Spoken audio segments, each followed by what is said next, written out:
Ayan, sa magandang hapon po sa ating lahat. So, narito po nakasama namin sa San Diego.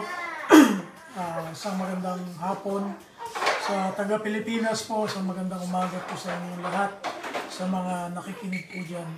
Ang ating mensahe po sa oras po na ito ay pinamagatang The Invitation at the Pool of Bethesda.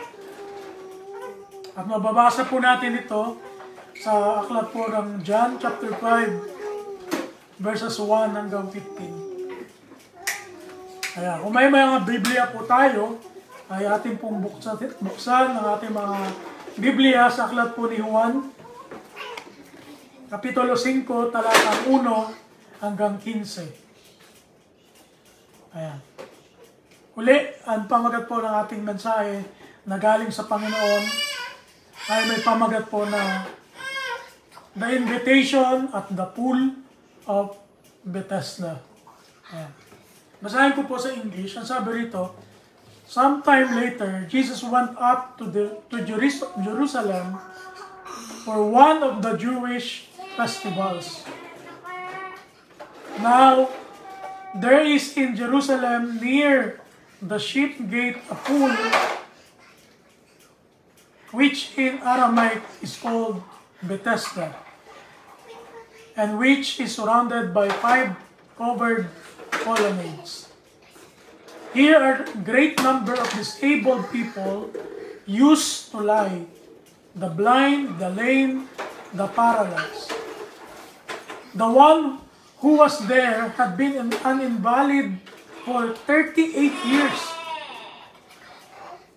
When Jesus saw him lying there and learned that he had been in this condition for a long time, he asked him, "Do you want to get well?"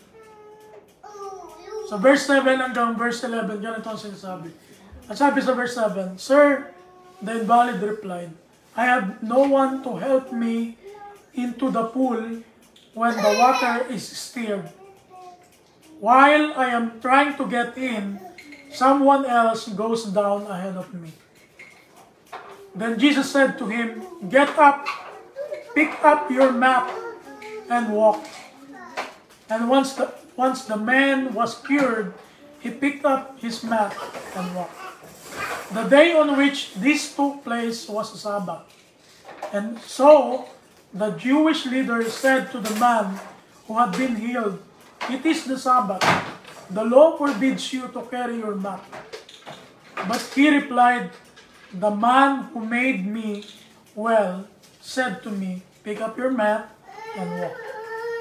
At sa huling part ng talata, sa verse 12 hanggang 15, ang sabi rito, "So they asked him, 'Who is this fellow who told you to pick it up and walk?'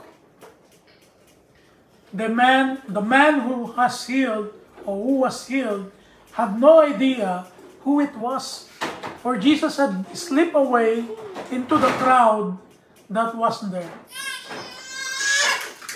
Later, Jesus found him at the temple and said to him, "See, you are well again. Stop sinning, or something worse may happen to you." The man went away and told the Jewish leaders that it was Jesus who had made him well. Pagpalain na ang pangalan ng Panginoon, pagpalain tayo ng Panginoon sa pagkabasa natin ng kanyang salita.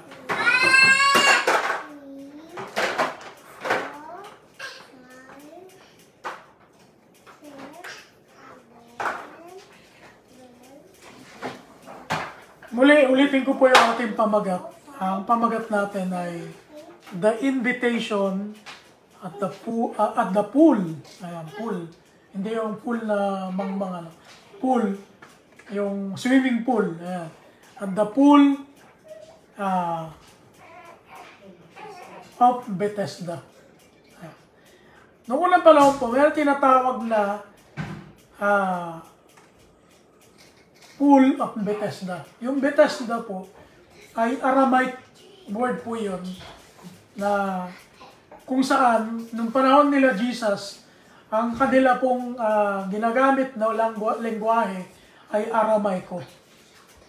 Ano, napag-usapan na natin yan noon na ang Aramaic mayroon niyang kinalaman sa bandang Syria.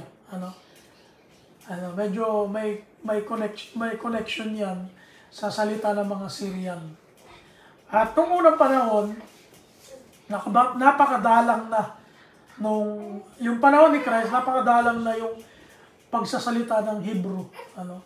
Talagang ang nagamit na nila noon ay either Greek or Aramaic. Kaya itong karamihan sa mga mababasa natin sa New Testament, lalo na sa Gospel, ay makaramihan dyan ay may mga word na Aramaico. Katulad nito, itong salitang Bethesda, bagamat may pagkakahawig pa rin sa Greek, not sa Greek, but sa Hebrew, kasi yung Bet, ibig sabihin ng Bet house. Kaya yung Bethel, ibig sabihin house of God. Bethel, yung L kasi God yan yan, yung Bethesda house. Hindi ko lang alam yung ibang meaning ng Bethesda. Pero pwede natin pag-aralan yan another time. Anyway, meron dito, sabi dito sa unang mga talata, pumunta daw sila Jesus Christ at ang kanyang mga apostol sa Jerusalem upang ipagdiwang ang isang Jewish festival. Sa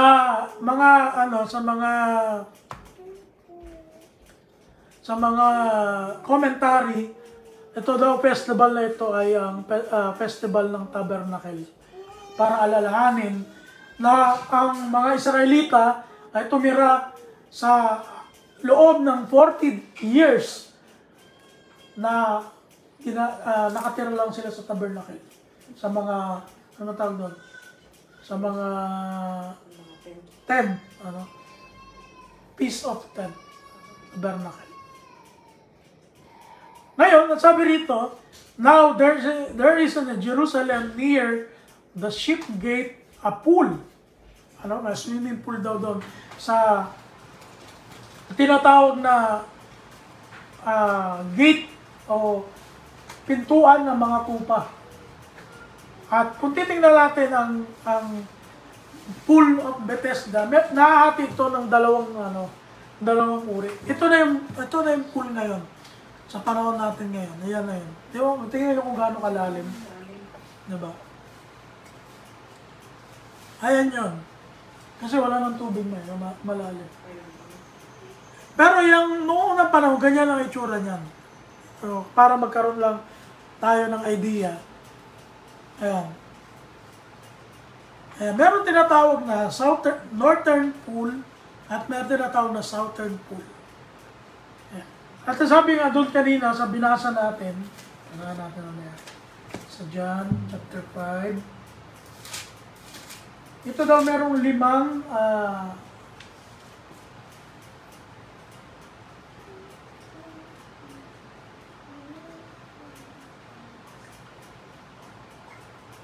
may 5 portico. Ayan. Ito napapaligiran ng portico. Itong gate na yan, yung tinatawag na, ayan, yung gate na yan, tinatawag na sheep gate. Ano tawag dito sa ibang pintuan ng mga tupa. Itong larawan na ito, makikita natin to sa Jerusalem Museum. Sa museum na doon sa Jerusalem. Gawa lang sila ng parang ano ba tawag dito? Parang pattern. Hindi na yan mismo yung mukha, pero para magkaroon tayo ng idea, yan yung ginawa nila na pattern, makikita sa museum sa Jerusalem. At ito, sabi sa Bible, ayan, nakikita niyo yan. Ito yung temple. Ito yung, malapit lang ito sa Garden of Gethsemane, na kung saan doon siya hinuli si Christ. At malapit din to doon sa Pool of Israel. Kasi doon, meron din isang pool doon sa Israel. Malapit na to sa mismong temple. Ano? Pero, alam nyo, sa buong gospel, akala ko, itong kwento na ito, nasa lahat ng gospel ito, nasa Matthew, Mark, Luke, yun pala. Nasa aklat lang to ng John. Kasi yung paralitiko na pinagaling dito, hindi nabanggit sa Mateo hanggang sa Lucas.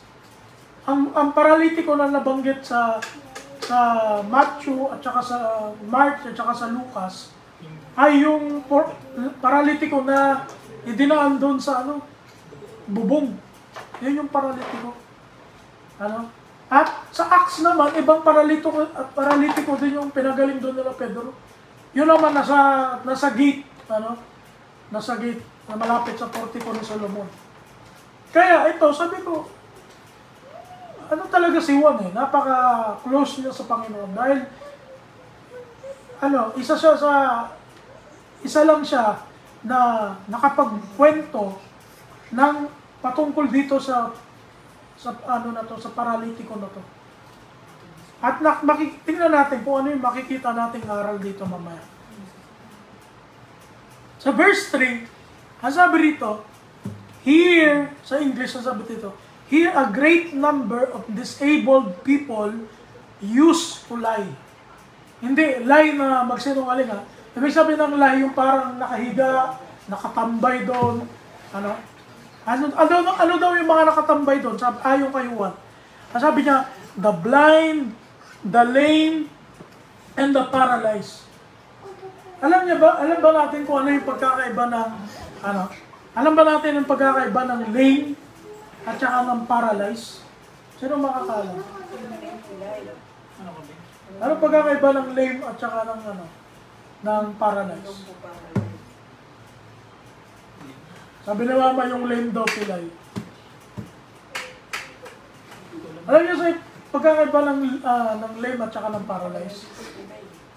Sa mababaw na sa alim, pilay. Pero, pag titingnan talaga natin ang ibig sabihin ng lame, alam niyo yung mga natutuyo na katawan? Na parang pinagaling ni Christ sa meron akong sinabi rito Sa Matthew chapter 8 yata yun, na pumasok sa isang taberna, sa isang parang sinagoga yata yun, na meron doon tuyo ang kamay. Sa sobrang tuyo, hindi na magalaw ng tao yung kamay niya. Nagkakaroon pala ng sakit na ganun doon. Kung bitingnan natin yung meaning ng lame, ganun din. Pero kasi sa mga mababaw na salin, yung lame, ginawa na lang pilay, parang generalize na lang. Pero, magkaiba to. Magkaiba yung paralyzed. Ang paralyzed, hindi talaga nakakalakad. Wala siyang kakayahan maglakad. Ngayon, gusto ko pansinin natin dito, yung sinasabi dito, the great number of disabled people. Nung pumunta si Christ, nung time na yon, doon sa swimming pool na yon, sabi, bakit Brother Reps tawag mong swimming pool? Ano naman swimming pool yun? Nagsuswim yung mga tao doon para mamaya pag-uusapan natin. Pero yung pool na yon, ang sabi ron, here, sabi ni Apostol Juan, here a great number of disabled people. Imagine mo ito. Sabi nyo, hindi na ako totoo yun sa picture. Totoo yan! Nakuha ko to sa isang balita sa China, na kung saan, merong isang swimming pool doon sa China, na nung panahon ng summer, halos di mo lang makita yung tubig sa dami ng tao doon sa swimming pool. Ayan. Imagine mo, isa ka dito, nandito na naliligo nung time na to. Tingnan mo ba, enjoy mo yung swimming pool? Di ba? Hindi. Hindi mo na halos makita yung tubig sa dami ng tao Siksikan. Baka naghalo-halo na siya, ihi. Diba? Laway. Pero imagine mo yan, na imbis na karaniwang tao, healthy na tao, palitan mo ng mga bulag, palitan mo ng mga paralitiko, palitan mo ng mga disabled na tao. Kasi yun yung banggit ni Apostol Juan. Here are the great number of disabled people, ang sabi niya. Kasi kung hindi ka disabled, hindi ka pupunta doon sa Pool of Bethesda. Ang gagawin mo doon? Para lang yun, yung lugar na yun ay para lang doon sa mga disabled. Hindi yung pool para wala lang, gusto mo lang maligo. Imagine how many people during this time ang lumulusong doon. Yung mga tao mababaho, hindi naliligo, walang maayos na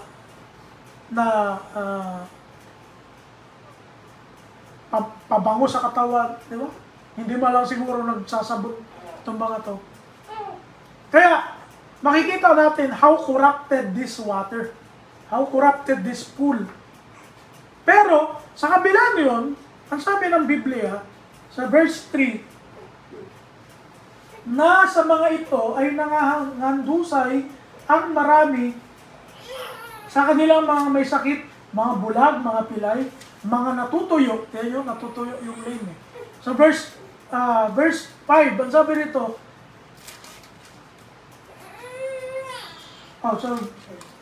verse 4, sabi nito, ewan ko bakit walang verse 4 tong Tagalog ng King James. Meron ba sa dito? Ewan ko bakit walang Tagalog. Pero dito sa English, ang sabi nito, for an angel went down at a certain season in the pool and troubled the water. Kinakalaw-kaw daw niyan. Meron daw isang anghel na pupunta daw doon sa swimming pool at kakaw-kawin yung tubig. At kung sino yung unang lulusong doon sa tubig na yun, ay gagaling. Mamaya pag-uusapan natin. The healing power of the pool.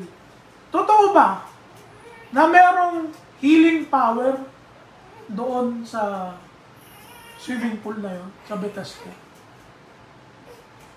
Kung ating pag-uusapan ng Biblia, kung ating pag-uusapan ng Biblia, it sounded like impossible. First, bakit? Kasi wala namang anghel lang pwedeng magpagaling. No angel can be a healer. Tandaan natin yan. Sa Bible po mga kapatid, walang anghel na inutusan ng Diyos upang magpagaling. Bakit? Mamaya pag-uusapan natin yan. Anyway, gusto ko bigyang diin yung pool ng Bethesda. Ano yung nagre-represent nito sa atin? Alam niyo sa atin, meron tayong sa mga tao ngayon, sa panahon natin ngayon, meron tayong mga pool of Bethesda. Meron tayong mga swimming pool sa buhay natin, na katulad ng swimming pool sa Bethesda. Bakit? Ito'y nagre-represent ng self-dependency natin. Yung self-dependent natin sa sarili natin. Masyado tayo nakadepende sa sarili. At sabi ko rito, minsan bumabase tayo sa tradisyon, bumabase tayo sa sarili nating gawa, sa sarili nating pangunawa, sa sarili nating solusyon. Katulad ng mga disabled people doon sa Pool of Bethesda, yun na lang yung pag-asa nila. Naintindihan natin? Yun na lang yung pag-asa. Habang nag-uusap tayo nito, imagine niyo, isa tayo nandun sa lugar na yun. Isa tayong disabled. Wala na, itong mga taong ito na nandun sa paligid ng pool na yon, wala na silang pag-asa sa buhay. They think that pool can save them with their disability. Iniisip nila na yung swimming pool na yon, yung tubig doon sa pool na yon, Dahil sa mga salit-saling sabi na merong anghel na kakaukaw doon sa tubig at ang sino mang maulang lumusong ay gagaling. Dahil doon, nagkakaroon sila ng pag-asa. At yun yung only hope nila. Ito nagre-represent din sa atin ito. Nangyayari sa atin ito. Minsan ang tao, mas inuuna natin solusyonan yung problema natin kaysa humingi tayo ng solusyon sa Diyos.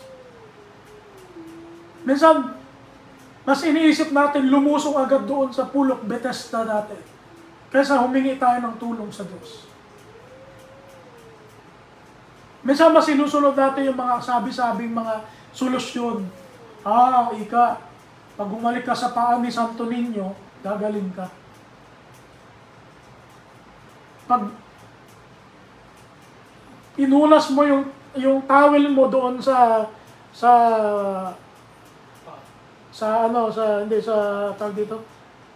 pawis sa rebulto at ipahid mo sa katawan mo, gagaling ka. Mga tradisyon na katuruan na walang mga basihan sa Biblia. At wag lang nating ituon yung mga sarili natin sa ganung mga sitwasyon. Meron din tayong mga sariling self-solution. Minsan, pag nagkakaroon tayo ng problema, ano una nating nilalapitan? Diba? Minsan, mga magulang, mga mahal sa buhay. At minsan, nakakaligtaan natin ng Panginoon. Nagkakaroon tayo ng problema, financial. Ang una natin hinahanap, yung calculator. Magkano na kaya yung utang ko?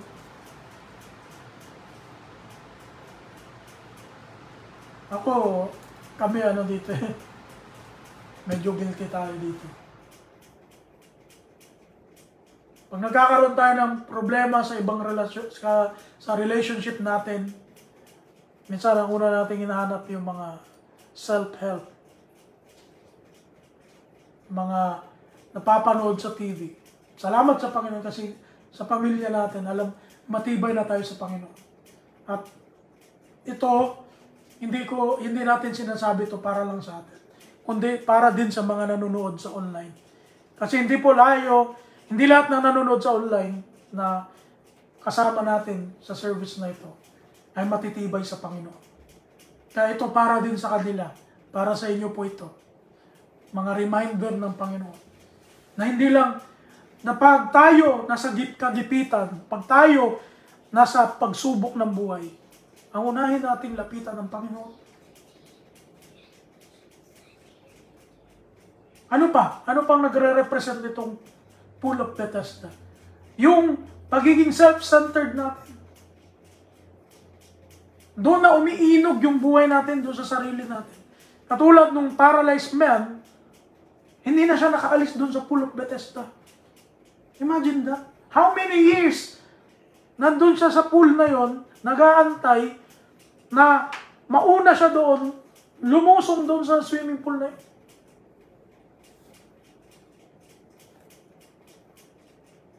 Second Corinthians chapter 1 verse 9. Ang sabi ni Paul, oo, kami nagkaroon sa aming sarili ng hatol sa kamatayan upang wag kaming magkatiwala sa amin ding sarili, kundi sa Diyos na bumubuhay, na maguli ng mga patay. Kung babasahin natin yung mga unang talata dito sa chapter na ito ng 2 Corinthians, chapter 1, nabanggit dito ni Paul yung naging delikado yung buhay niya dahil sa mga mission na pinuntahan niya.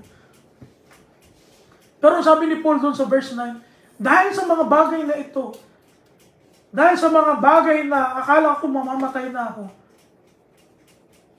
ginamit to ng Panginoon upang hindi ako magtiwala sa aking sarili. Tignan nyo, God uses our trials, our problems,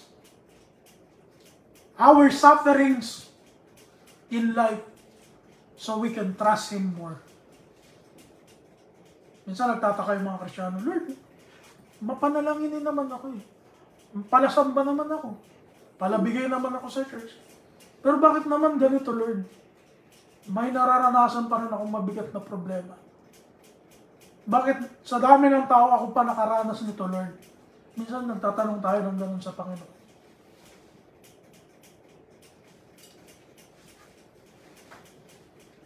Pero tandaan natin, lahat ng bagay na nangyayari sa atin, merong rason ng Panginoon. Mainly reason why God uses sufferings, why God uses trials in our life, so we can trust Him more. Para tayo'y malalong magtiwala, para tayo lalong lumapit sa Diyos. Kasi ang tao may tendency pag minsan masyado nang komportable ang buhay, nakakalimutan na ang Panginoon.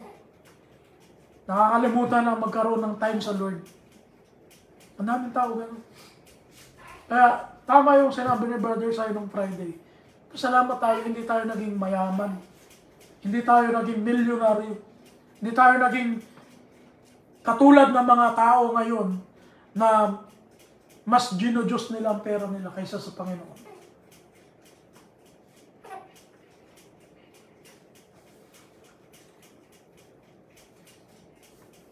Katulad yan ang sinabi ko kanina, yung sinabi doon sa verse 4, na akala ng mga tao doon sa pool na yon ay nakapagpapagaling. Tanda natin, ang anghel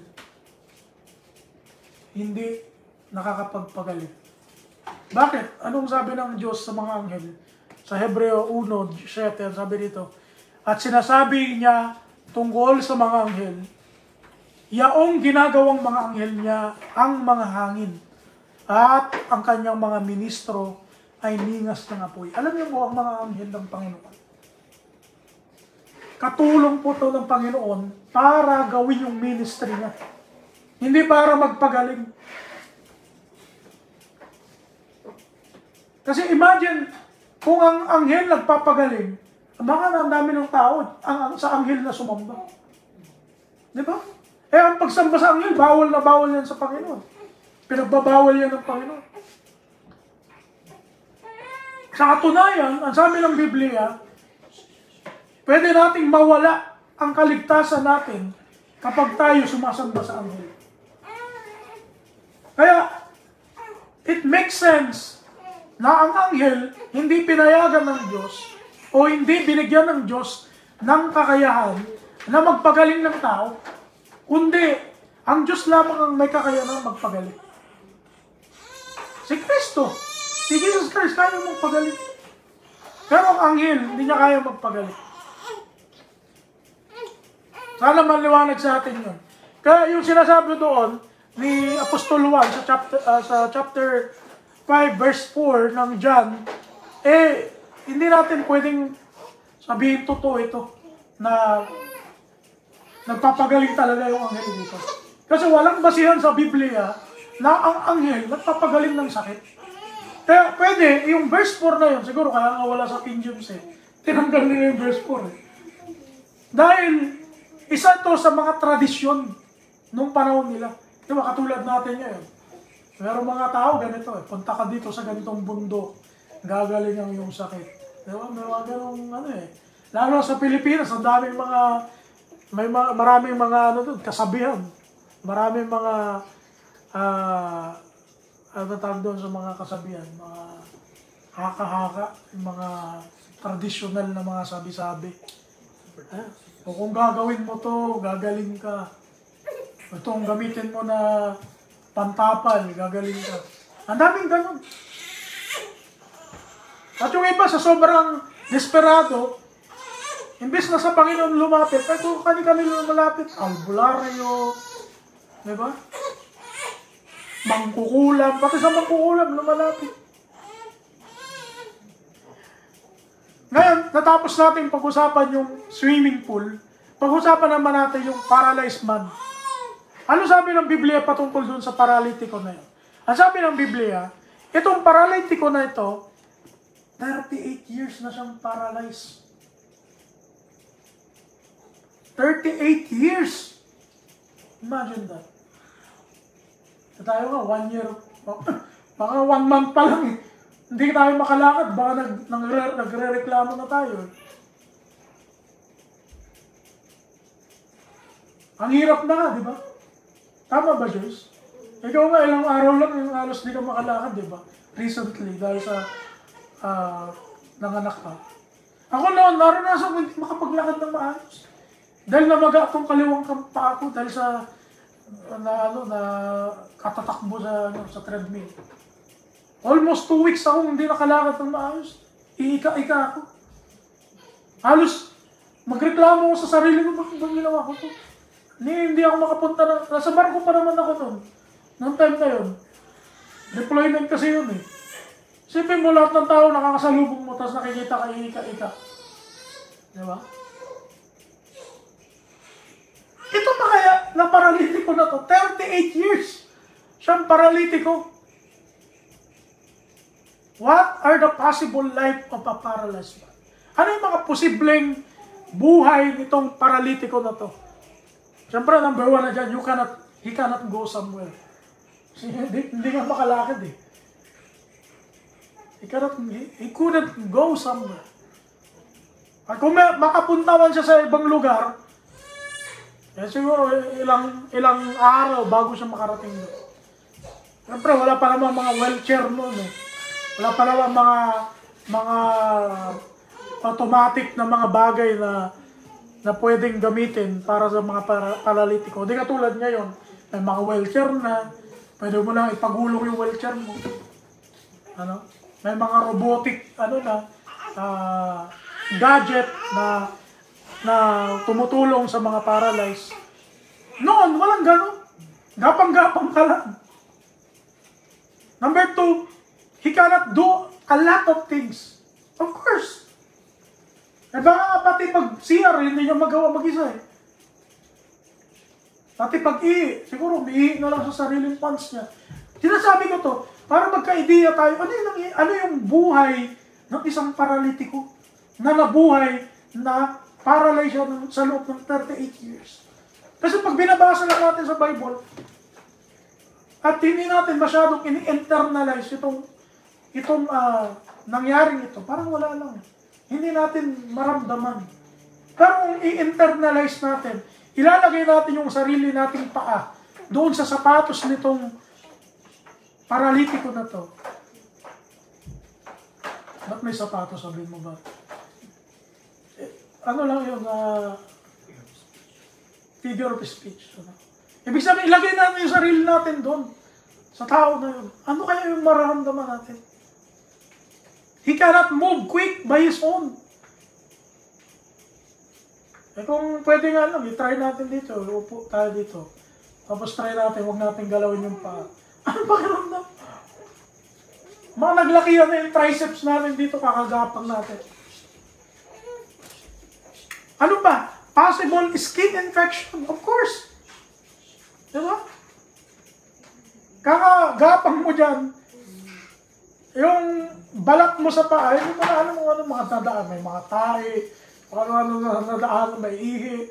Diba? May posibleng magkaroon ka ng skin infection. Kaya ako, pinipicture out ko sa isip ko itong paralitiko na to. Siguro grabe ang ang dumi ng katawan niya, sugat-sugat yung paa niya. Diba? Kagagapang niya sa sahig. Affected cardio and respiratory function. Alam mo yan? Kasi ang tao, pag hindi ka gumalaw ng gumalaw, naapektuhan yung puso mo. Diba? Nandun na, magkaroon ka siguro ng diabetes. Magkaroon ka ng sakit sa puso. Yung paghinga mo. Kasi ang tao, pag hindi tayo gumalaw-galaw ng maayos, doon nagsisimula na yung mga sakit-sakit natin. Kaya swerte pa tong tao eh, nabuhay pa siya kahit 38 years na siyang paralyzed.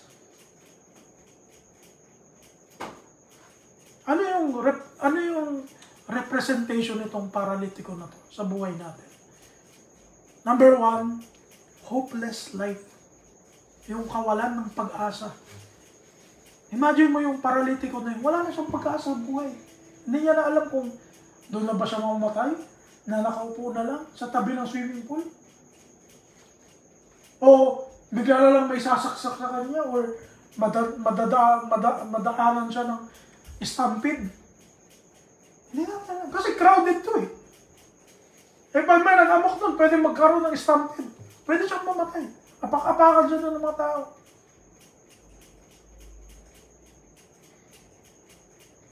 Nawala na ng pag-asa yung tao na to sa buhay niya. At ang tanging pag-asa niya na lang, yung swimming pool na yun. Na ang problema niya pa, walang magdala sa kanya doon sa swimming pool para siya mauna. Imagine mo yan, doble ang hopeless niya. Hopeless na sa paa niya, hopeless pa siya doon sa mga walang magdadala sa kanya na tao doon sa swimming pool. Ano pa? Ano pa yung nagre-represent dito sa paralitiko na to? Stagnant faith. Katulad ng paa niya na hindi na kumikilos. Ganon din yung mga pananampalataya na hindi na rin kumikilos. Para tayong nagiging paralyzed. Pag ang isang pananampalataya hindi kumikilos, nagiging paralitikong pananampalataya yan. Ang pananampalatayang hindi nagbubunga, parang paralitikong paa yan, na hindi makalakad. Ano pa? Unfruitfulness. Yung paralitiko na tao na yun, nagre-represent ng buhay na walang bunga sa Panginoon. Kasi ang isang puno, para magbunga, kailangan niyang madiligan, kailangan niyang makultivate, kailangan niyang maarawan, in other words, kailangan niyang maalagaan. Pag ang pananampalataya natin at ang pagsunod natin sa Diyos, hindi natin inaalagaan, hindi natin in-exercise, hindi natin pinapagalaw, nagiging unfruitful tayo sa harapan ng Diyos.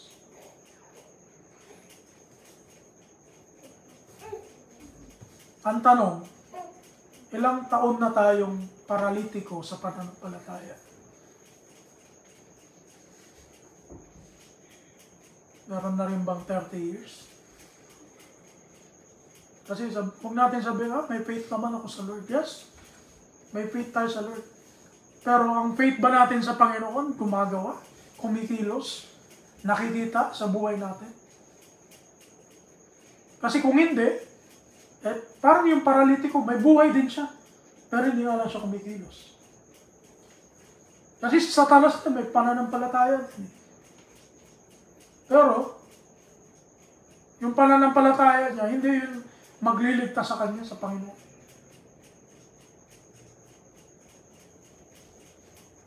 Sin is like a paralytic disease. Tanda natin ito. Ang kasalanan ay isang parang sakit na nakakaparalitiko. Sin makes a person numb in God's truth. Diba? Ang paa na paralitiko, kahit saksakin mo yan, hindi na makakaramdam yan. Wala eh. Wala na nararamdaman. Sarado na yung mga nervous system niya sa mga ugat. Wala na. Wala na maramdaman. Ganon din ang kasalanan. Pag dumapo sa ating buhay, nagiging manhid tayo sa Panginoon. Diba? Ang mga kasalanan, ganun eh. Kahit makarinig ng Word of God, wala. Tagos lang sa kabilang tenga. Kasi minanhid na ni Satanas yung puso nila.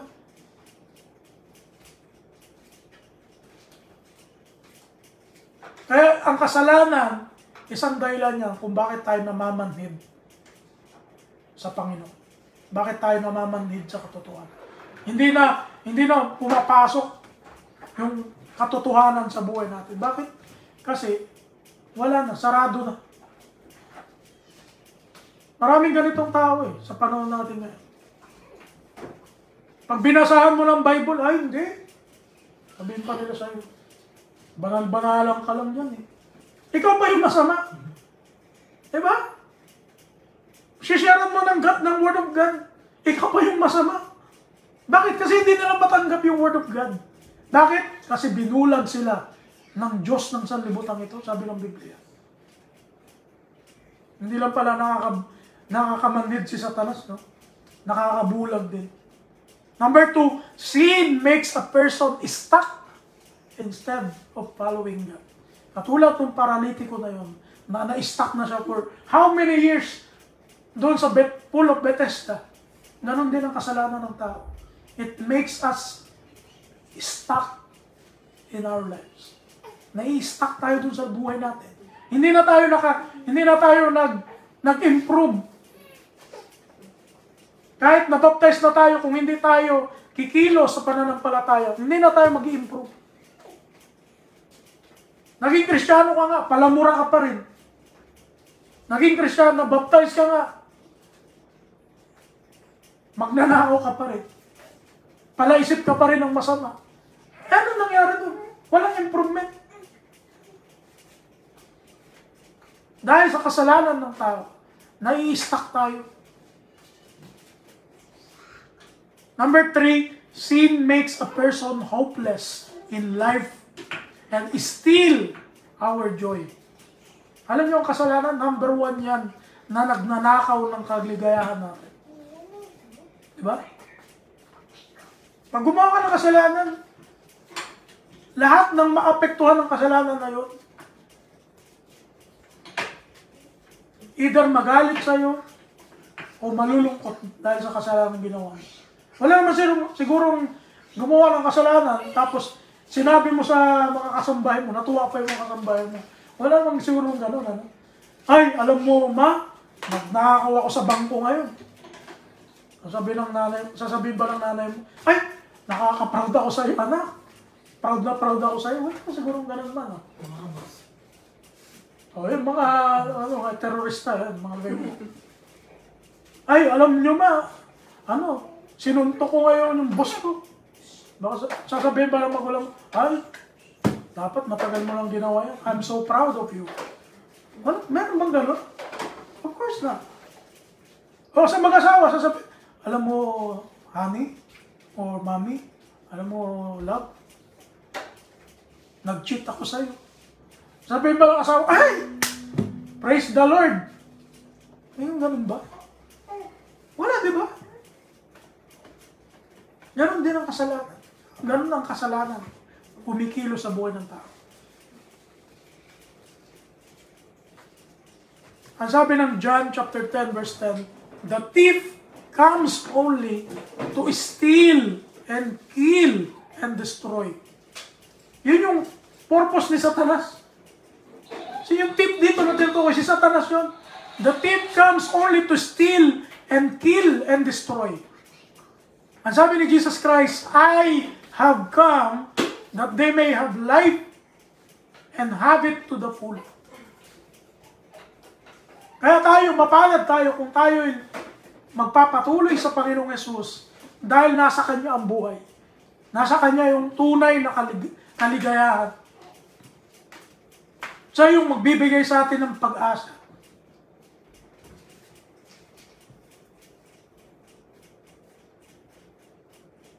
Sa verse 6, makikita natin doon yung invitation ni Jesus Christ. Sabi sa verse 6, na makita ni Jesus na siya'y nakahandusay at mapagkilalang siya'y malaon ng panahon, may sakit. Ibig sabihin, matagal na. Ay sinabi niya sa kanya, sinabi ni Jesus, ibig mo bagang gumaling? Tingnan mo. How sweet this word, how sweet these words to the paralyzed man's ear. Doon sa tenga ng paralitiko. Gaano to kaganda pakinggan. Kumbaga sa tunog, kumbaga sa music. Gaano kagandang music ito sa tenga ng paralitiko. Sa tagal-tagal niya nakahandusay doon, sa lugar na yon, wala man lang nagtanong sa kanya, ibig mo bagang gumaling? Pero isang araw, merong isang tao na hindi naman niya kilala, hindi niya naman kamag-anak, hindi niya panakita kailanman, at biglang lumapit sa kanya at sinabi, ibig mo bagang gumaling?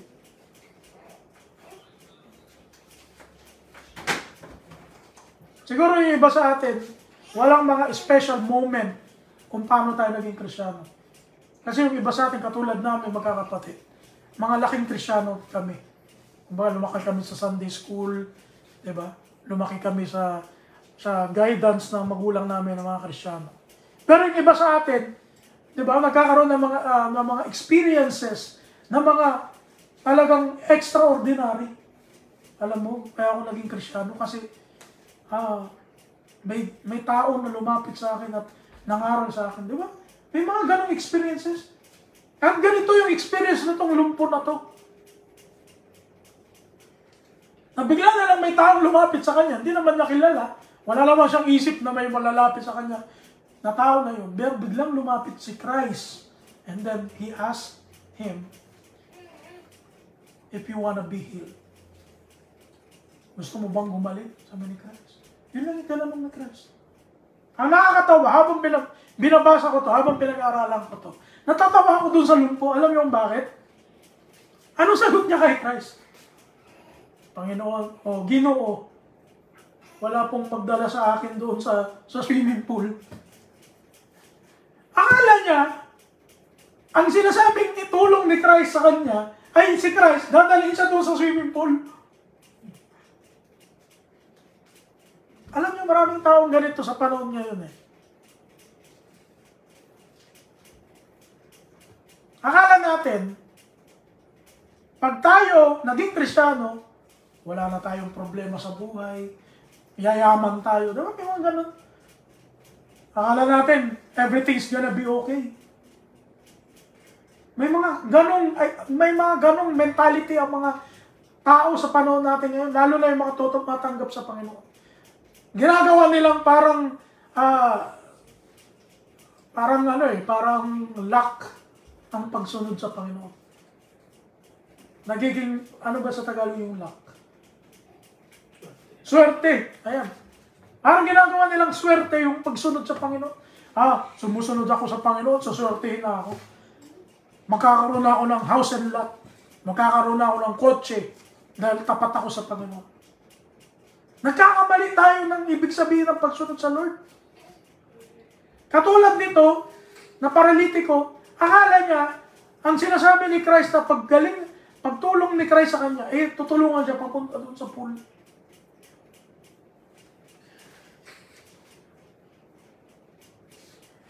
Matthew chapter 9 verse 13, ang sabi rito, "Datapwat magsihayo kayo at inyong pag-aralan kung ano ang kahulugan nito. Habag ang ibig ko at hindi hain. Sapagkat hindi ako naparito upang tumawag ng mga matuwid, kundi ng mga makasalanan." Alam mo sa church, it consists of sinners. Napapaloob to ng mga makasalanang tao. Dahil dito, tayo tinawag ng Panginoon. Tayo mga makasalanan. Walang tinawag ang Panginoon na matuwid na dati pa. Lahat tayo makasalanan. Even His apostles, imagine that. Mayroong tax collector. Merong prostitute. Merong zilot. Alam niyo yung zilot? Si Simon the Zilot. Ang mga zilot kasi noon, mga rebelde ito. Mga handang pumatay ito para kumbaga mga rebelde. Dahil nasasakupan sila ng Roman Empire. Kaya handa silang pumatay ng mga Romans para ipaglaban yung bansa nila. Ito yung mga zilot. Isa sa mga naging apostol ni Christ is si Simon na zilot. Kaanib ng zilot. Sino pa? Mga walang pinag-aralan. Sila Pedro. Sila Andres. Pero dahil sa kabila ng mga bagay na yon, ginamit sila ng Panginoon sa ministeryo ng Diyos. Na kung saan, ito yung kinakamtan natin ngayon.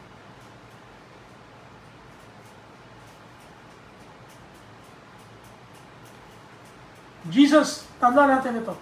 Jesus heals not because we are sick enough, but because we will have faith in Him and so we can depend on Him. Hindi tayo pinapagaling ng Diyos dahil may sakit tayo. O hindi lang yun yung dahilan. kung ba tayo pinapagaling ng Diyos.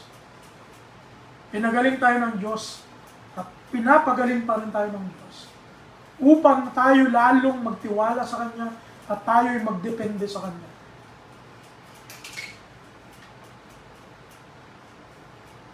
It's not about the sickness.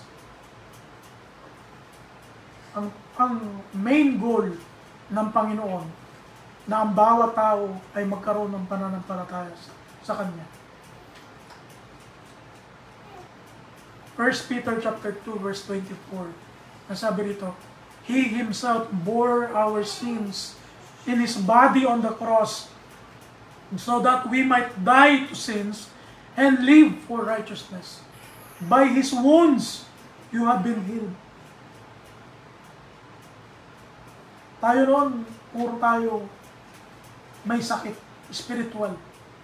Pero dahil sa Panginoong Hesus, dahil sa Kanyang mga sugat, sa Kanyang pagpapako sa krus, dahil sa mga yon, tayo gumaling, masabi dito ni Apostol Pedro.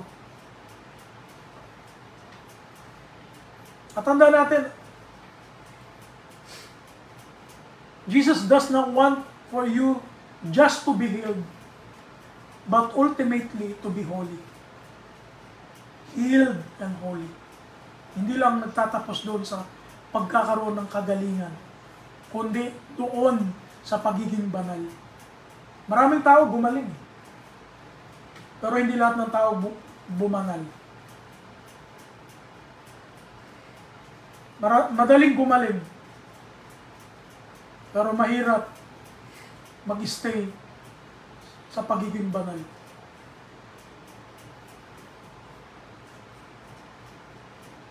Sa verse 14, doon sa chapter 5 ng John, nasabi rito, pagkatapos na nasumpungan siya ni Jesus sa templo, kasi nawala na si Christ eh.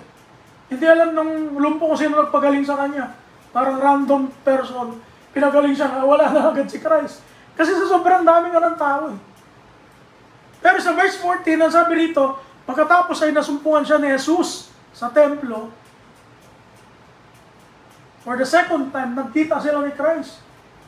At nagkita sila doon sa loob ng templo. At sabi sa kanya, narito, ikaw ay gumaling na. Huwag ka nang magkasala. Baka mangyari pa sa iyo ang lalong masama. Ano nakita natin dito? This ability is not your excuse to sin. Maraming tao ganun.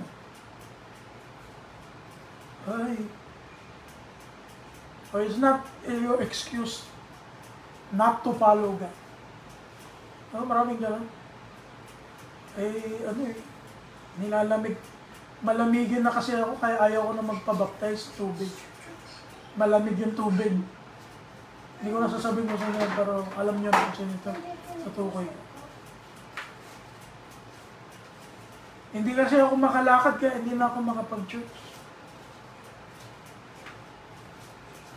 Isinasangkalan yung mga disability nila, yung mga weaknesses nila, para hindi sumunod sa Panginoon. Maging gaya tayo nitong paralitiko. Pagkatapos niyang gumaling, nakita siya ni Christ doon sa templo. Siguro kung iba yun, baka nandun na sa sugalan. Diba? Pero 38 years na hindi nakalakad. O baka nagtatakbo na to. Baka pumunta na ng ibang lugar. Tama? Baka kung saan na to pumunta. 38 years na hindi nakalakad eh. Pero, ang sabi ng Biblia, pagkatapos nito, nasumpungan siya ni Jesus saan? Sa templo. Ang sabi ni Christ sa kanya, ikaw ay bumalik na, huwag ka nang magkasala pa. Baka mangyari pa sa iyo ang lalong masama. Yan mo niya. Pagkatapos nating gumaling sa ating mga sakit, both physical man yan o spiritual, ang nais ng Panginoon na maging reaksyon natin sa kanyang habag, sa kanyang kaawaan, sa kanyang pagliligtas, ay yung pananampalataya at pagtitiwala natin sa kanya. May tao kasi, may ilan sa atin, pagkatapos na matuto ng salita ng Panginoon, pagkatapos na maalaman yung kaligtasan ng Panginoon, binabaliwala na lang nila. Alam ko naman na yan.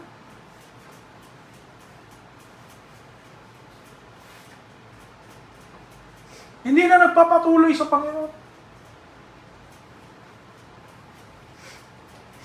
Romans chapter 12, verse 11 to 13. Ang sabi rito ni Pablo, huwag mga tamad sa pagsusumikap, maningas sa espiritu, mapaglingkod sa Panginoon.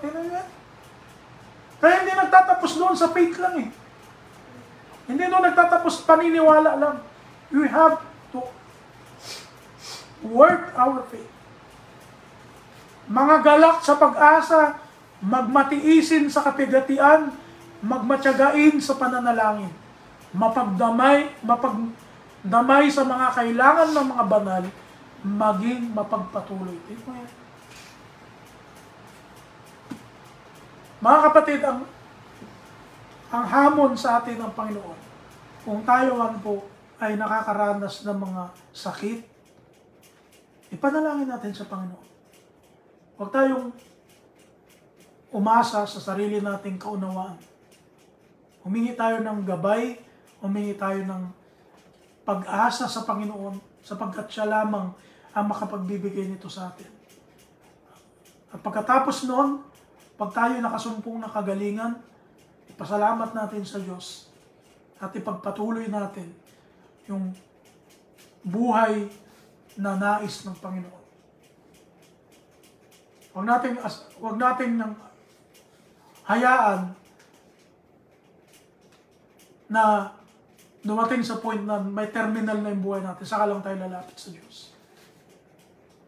Huwag nating gawin na kung kailan malapit na tayo maubusan ng hininga, doon lang tayo kikilala sa Panginoon. Habang malakas tayo, habang may pagkakataon na binibigay ang Diyos, gawin natin ang kanyang kalooban. Siyasatin natin ang kanyang mga utos, ang kanyang mga salita, at itanim natin ito sa ating isip, sa ating puso. Dahil wala nang mas maigi pang gagawin, kundi magtiwala tayo sa ating Panginoon. At dito nagtatapos ang ating mensahe. Nawa po'y napagpala tayo ng Panginoon sa kanyang katotohanan, at ito po'y nagpalakas sa ating pananampalataya. Tandaan po natin, hindi po tayo ginawang paralitiko ng Panginoon. Salamat sa Panginoon sapagkat hindi niya tayo ginawang paralitiko. Nakakalakad tayo ng maayos, both physically and spiritually. Salamat sa Diyos sapagkat hindi tayo katulad ng ibang tao na sa kabila ng naririnig na nila yung katotohanan, ay hindi nila matanggap sa sarili nila. Tandaan natin, ang kaligtasan lamang po ay matatagpuan lamang sa ating Panginoong Hesus at wala nang iba. At kung wala na po tayong mga karagdagan, tayo po ay magpatuloy at samahan po tayo ng Panginoon. Dumako po tayo sa ating communion at pangunahan po tayo mamaya ni Brother Sai sa ating pagbabasa at panalangin. Para sa ating communion song, awitin natin yung Draw Me Close.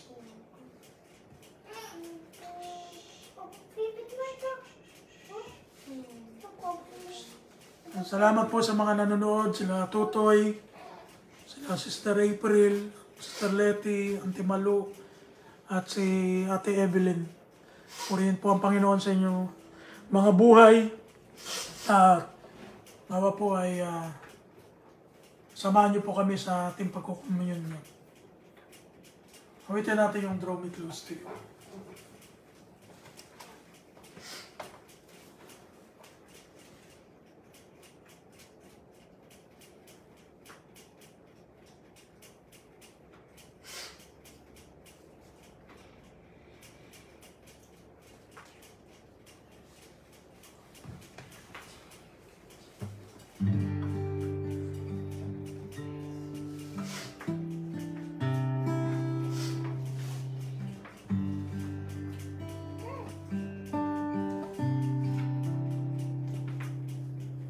Draw me close to you.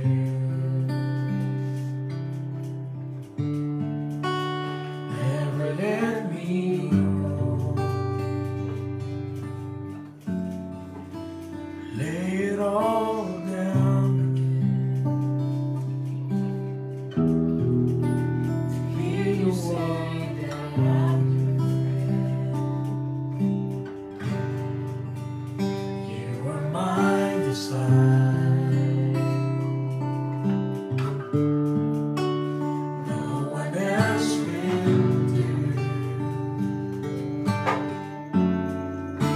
There's nothing else will take your place. Feel the warmth of your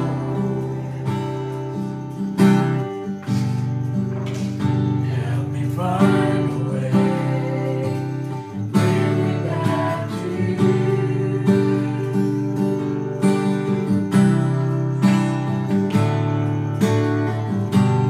You're all I want. You're all I ever needed. You're all I want. Help me know you are me. So proud that I'm brothers. Draw me close to you.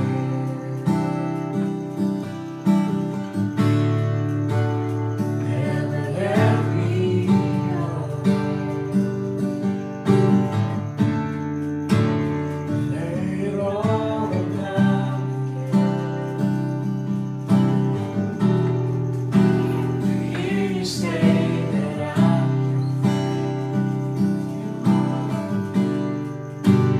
you are my desire. No one else will do. There's nothing else can take your place. Feel the warmth of your embrace. Help me find a way. Bring me back to you.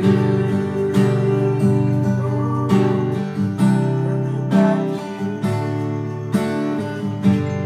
You're all I want. You're all I ever needed. You're all I want. Help me know you are me. Help me know you are me.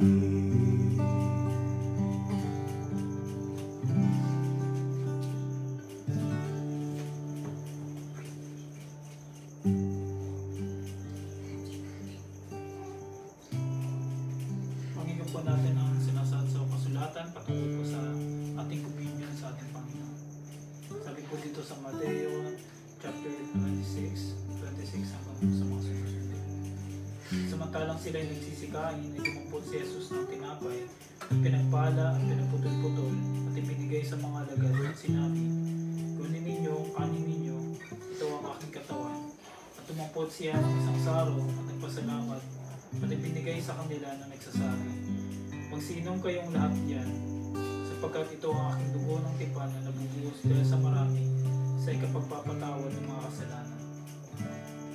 Tatupad siyang sabi ko sa inyo na buhat ngayon na hindi na ako iinom itong bunga ng ubas hanggang sa araw na iyon na inumin kong panibago mga kasalo ko kayo sa karya ng aking Diyos. Purihin ko ang pagkabasa sa mga salita ng ating Panginoon. Tayo pong sama-samang ibukod na lang. Ama namin Diyos na makapangyarihan ka po sa lahat, nagpapasalamat po kami muli sa araw na ito na pinagkaloob mo sa amin upang sama-sama kami makapanambahan sa iyong dakilang pangalan. Salamat po Panginoon sa mga lakas ng aming mga spiritual na katawan na aming kinakailangan sa araw-araw naming buhay.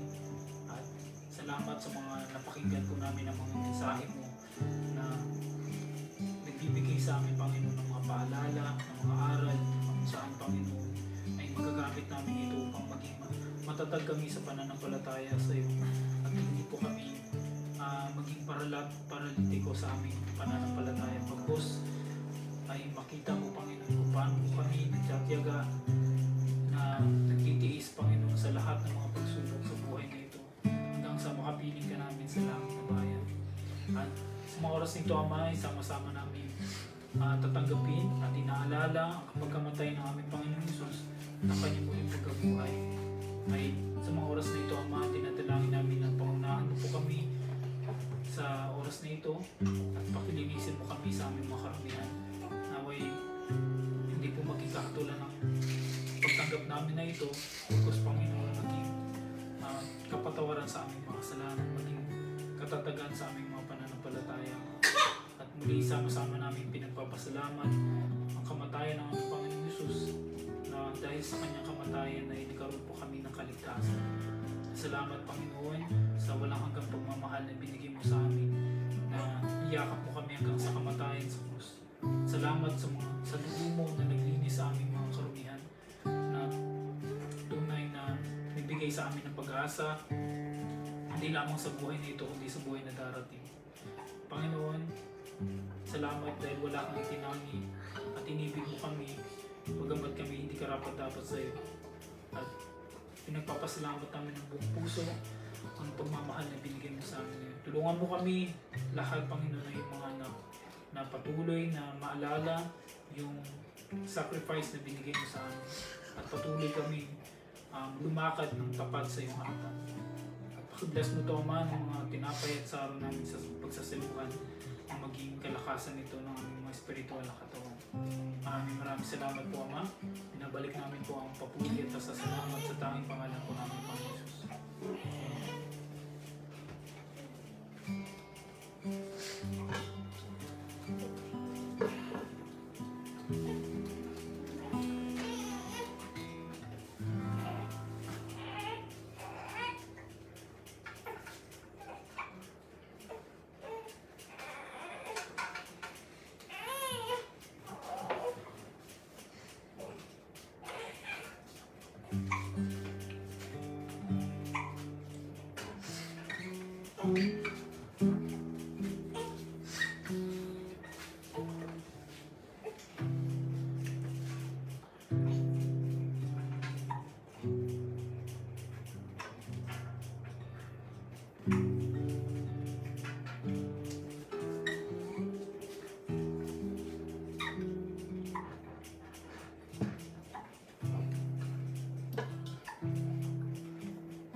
tayo ay dumako sa ating mga announcement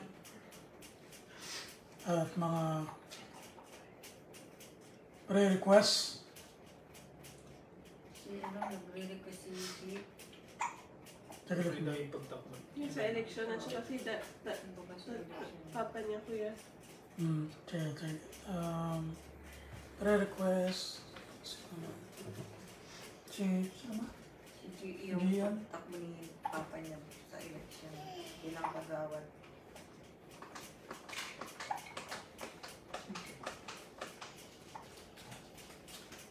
Uncle, Noli. Nori.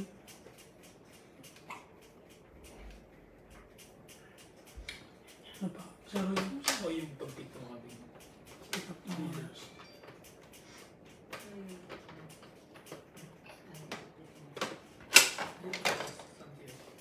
Ano pa? May mga sakit.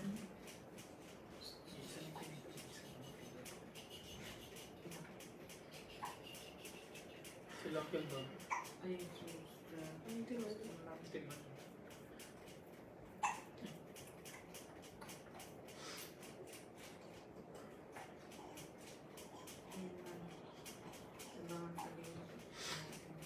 Ano pa? Bang letters. Sa inyo may ipapapagawa niyo ng Ikaw talaga. Napapagawa na? ipapagawa niyo ng bahay. Kapagawa ng bahay. Ang building. Talaga. So, na rin kasi siyempre, ano naman yung project mo nilalapit.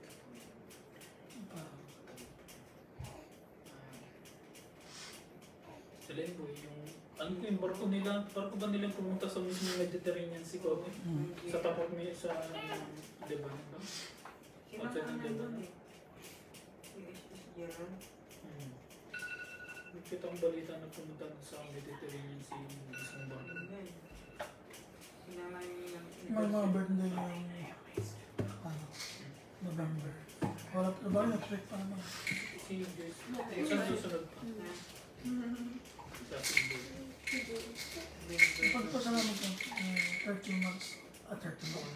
1 month only. Nagpapaya naman last Friday. And sa inyo po dyan na naka-online, meron po ba kayong mga pre-request? I-comment nyo na lang po dyan para makita po natin.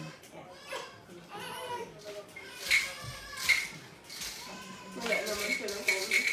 Wala bang comment? Happy Sunday. Nanay.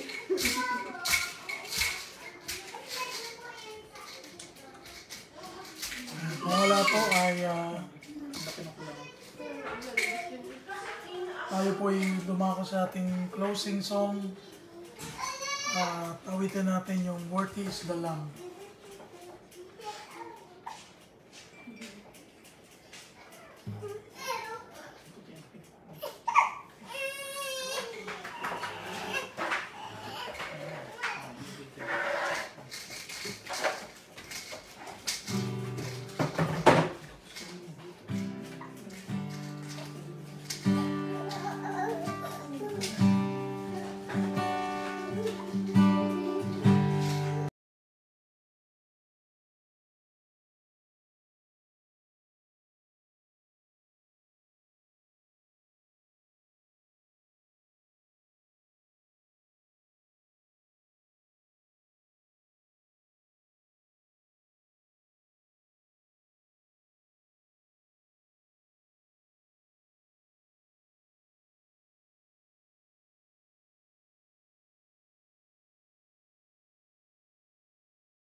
Pakilala namin Diyos Ama na makapangyarihan sa lahat.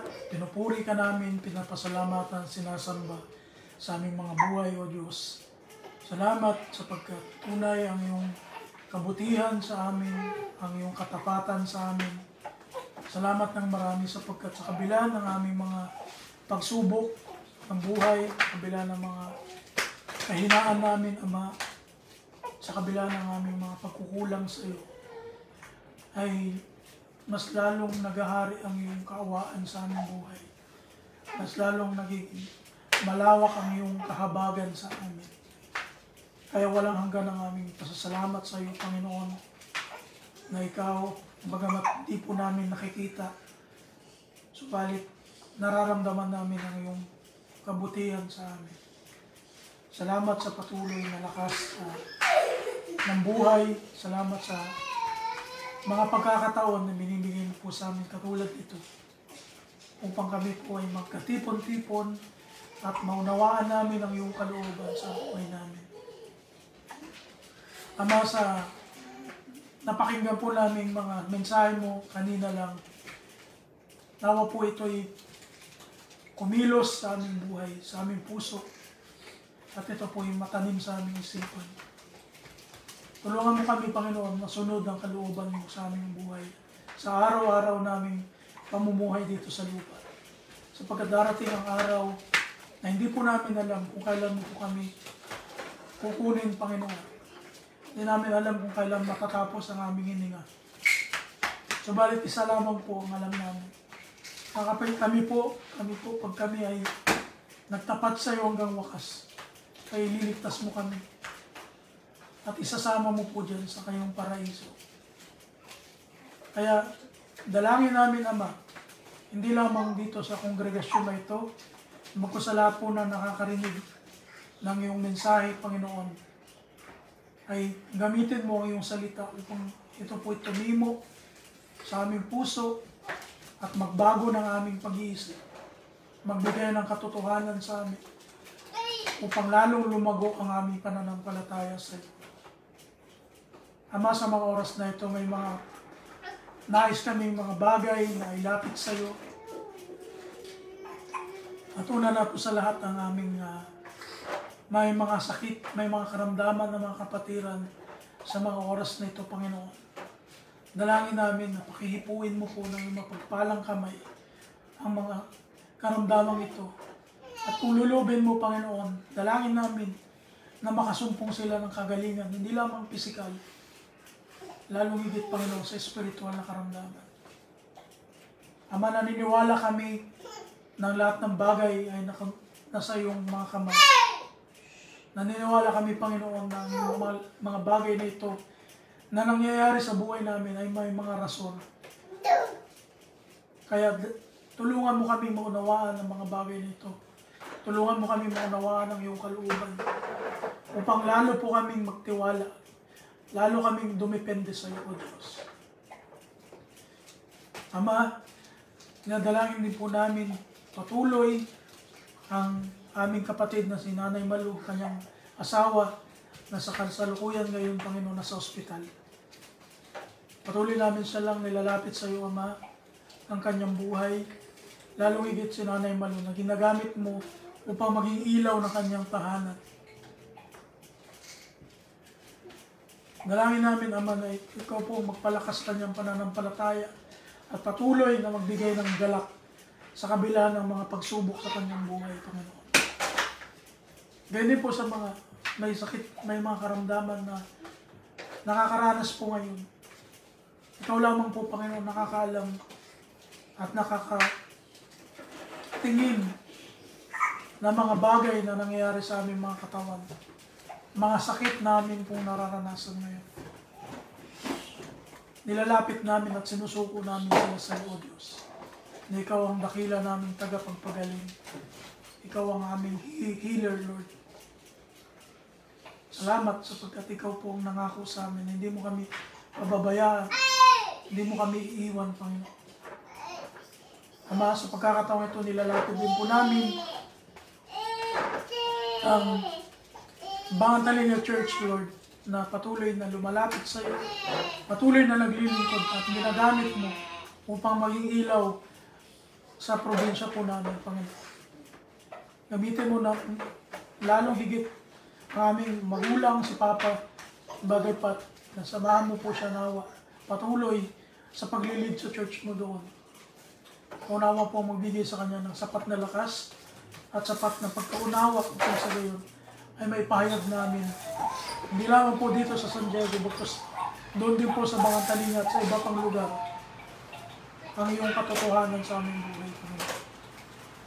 Ngayon din po, Panginoon, nilalapit po namin ang pag-pick up ng orders ni Brother Sai na ang nais niya po maka-stay po dito sa San Diego upang magkasama-sama po kami. Sa katulad nito na ministeryo na binigay mo po sa amin. At kung lulubin mo, Panginoon, na nangyari ito, ay napapasalamat na po kami. Advancedly. Subalit ang kalooban mo pa rin, Panginoon, ang masusunod, hindi po ang kalooban namin. Nawa po, gamitin mo po si Brother Sai patuloy sa ministeryo na binigay mo sa kanya.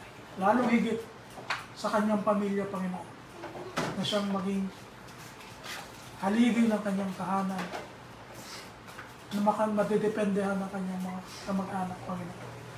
Gamitin mo ang buhay ni Brother Sai, ang kanyang pananampalataya, upang lalong makita ka, Panginoon, sa kanyang pamilya, sa mga nagmamahal sa kanya. Ngayon din, Lord, nilalapit po namin ang buhay ni Brother James na sa kasalukuyan ngayon nasa gilid ng digmaan ang kanilang barko na sinasakyan. Nawa, Panginoon, samahan mo po sila at dalangin namin na makauwi po silang ligtas dito po ang kanilang barko. Ama, ikaw na po ang siyang manguna sa kanya, sa kanyang pamilya na nag-aantay po sa kanya sa Pilipinas. Ngayon po, Panginoon, lalapit po namin si Mama, kanyang nararamdamang mga sakit. Tulungan mo na po siyang maging maayos at gamitin mo patuloy sa kanyang ministeryo, lalong higit sa aming pamilya, Panginoon. Samahan mo na po siya. Patuloy namin lalapit sa kanya, sa iyo ang kanyang kagalingan, Panginoon. Ngayon po, nilalapit po namin ang Papa po ni Gian na tumatakbo po ng kagawad. Kung lulubin mo po na siya manalo po sa halalan na darating ngayong katapusan, ang iyong kalooban, Panginoon, masunod. Hindi po ang kalooban niya. Nawa, gamitin mo po siya na maging ehemplo, hindi lamang po sa kanyang pamilya, bagos lalong higit sa mga tao na nasa paligid sa bahay po nila, Panginoon. Sa kanyang barangay, dalangin po namin maging epektibo po siya kung siya man po ay manalo. Again din po, Panginoon, sa mga kapatid po namin na hindi po namin nakakapiling ngayon, dalangin namin na patuloy mo silang ingatan, samahan, at huwag nawa niyo pong hayaan na sila'y maging paralitiko sa pananampalataya. Bagkus, Panginoon, nilalapit po namin sila na gumaling po sila spiritual at huwag makalimot sa iyo, Panginoon. At sa huli, patuloy namin nilalapit sa iyo ang Israel, Panginoon. Ang mga nangyaring digmaan doon ngayon, patuloy mo silang samahan at kung ano man po yung mangyayari sa mga susunod na buwan, ikaw nawa po ang masunod sa mga bagay na ito. Ama, pagpalain mo po ang iglesia mo dito sa San Diego at patuloy mo kaming gamitin sa iyong ministeryo. Sa mga nanonood online, patuloy mo silang pagpalain at maunawaan, Panginoon, ang mga salita sa kanilang mga buhay. Maraming salamat, Panginoon. Tinataas ka namin, pinasasalamatan sa pangalan lamang po ng aming Panginoon Jesus na makapangyarihan sa iyo. Amen. Pangyayan po natin ang basbas ng Panginoon.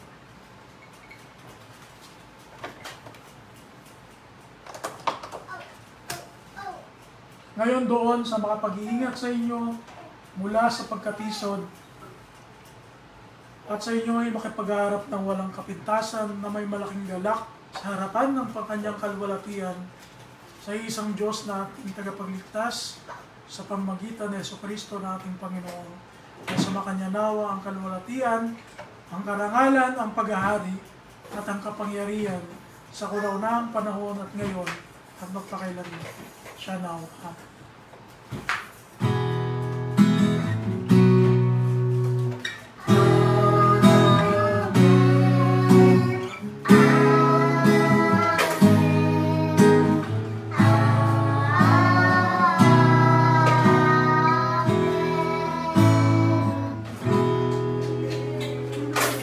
God bless po sa inyong lahat. Ingatan po kayo ng Panginoon. Kita-kits po tayo sa susunod po na linggo.